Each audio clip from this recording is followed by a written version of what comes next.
Good morning, YouTube. Thanks for joining me again. Chris, the Southend Runner here. I've not got long to make this intro because I've got to jump on the train.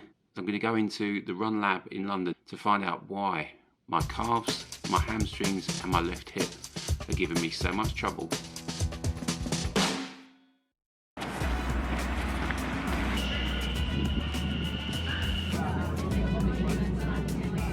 Well, I wasn't expecting the train to be so busy. Next stop, breakfast. One train, 3 tubes and a little bit of a walk, and I've finally made it here to the Lightbox, the home of the Running Lab. A few moments later. It has been a couple of days since I visited Christian at the Running Lab. You join me here at the Southend Runner's secret headquarters in Southend. First off, I want to give a huge thank you for Christian at the Running Lab.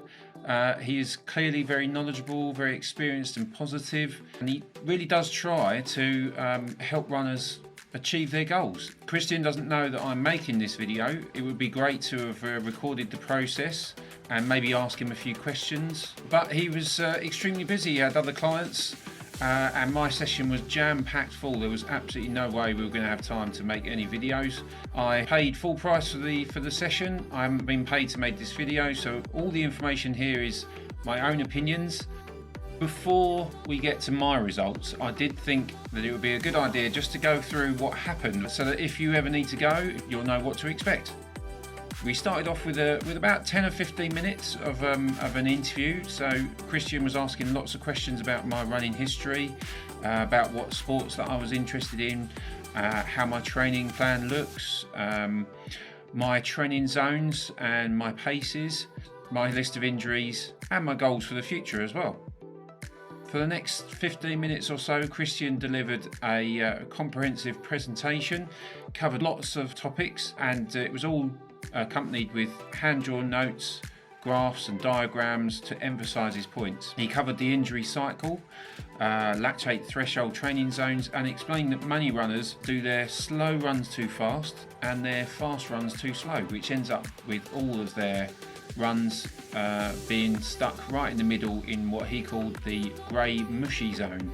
But his main focus of his presentation was on the concept of boom and bust. The theory is that a runner gets injured, they reduce their training volume or intensity, and the injury gets less painful. It hasn't really healed, it's just the pain's gone away, but it's the underlying issue is still there. The runner then goes back, and of course, as us runners, we all know that we go back far too soon. We don't give enough rest to get better. We do far too much and you get injured again. So we get stuck in this cycle of boom and bust.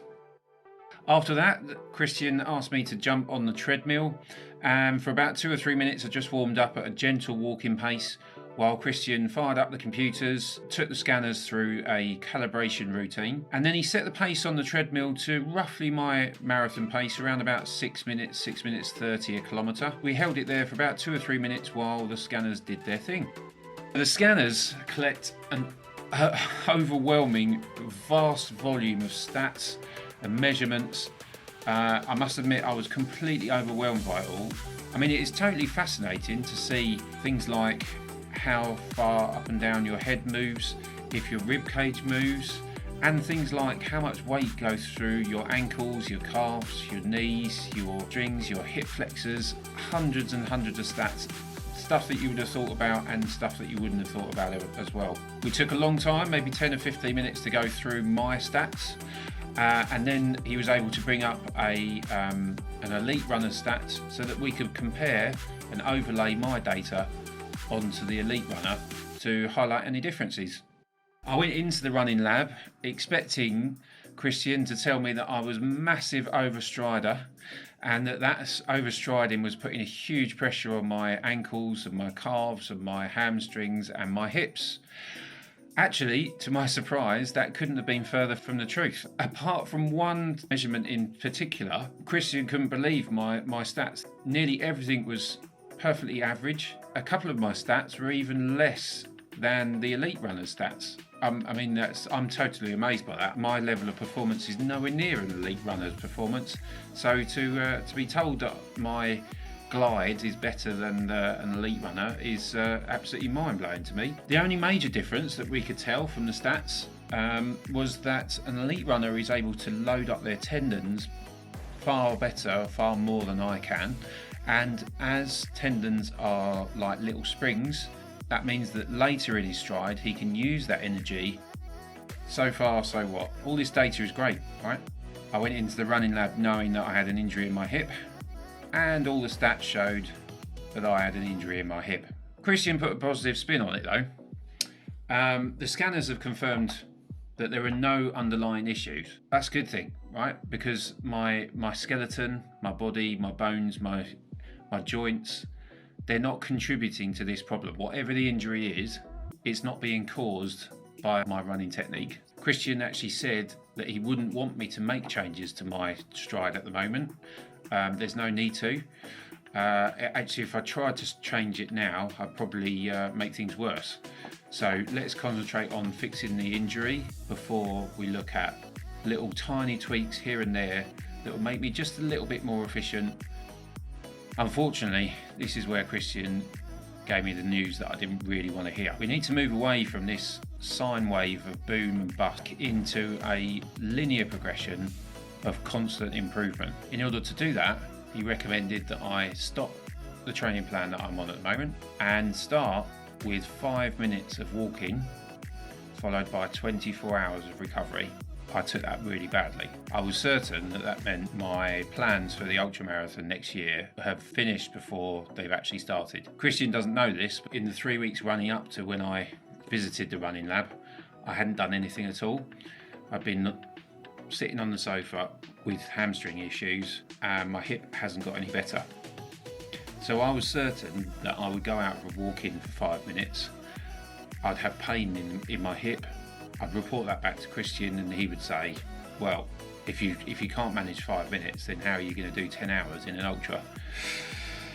He also said that I need to be prepared to put the next 6 to 12 weeks into rehab.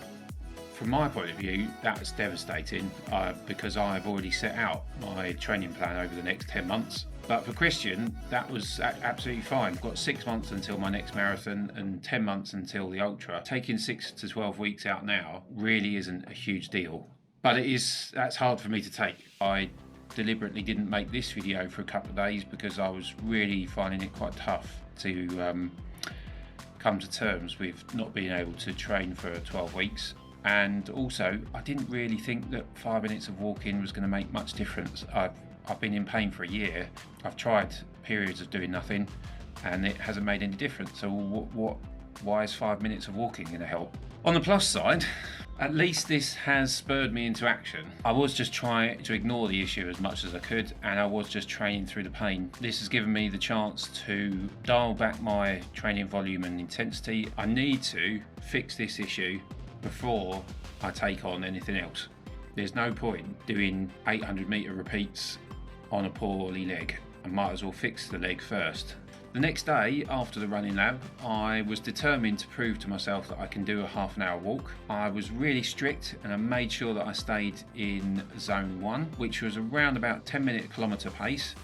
So that's really slow for me. My target race pace is 4 minutes a kilometre, so you're talking 2.5 times what I've been normally doing. Although Christian didn't prescribe it, I came home and I watched hundreds of YouTube videos about strengthening and stretching all the muscles in my hip. I've been doing a lot around my hip flexors, but I also thought, well, if it's not the hip flexors that's causing the problem, maybe it's something else. So I've also broadened those stretches out to the IT band, the groin, the glutes and my lower back. Yesterday I gave it 24 hours rest as prescribed and I wore my hip support all day to keep it warm.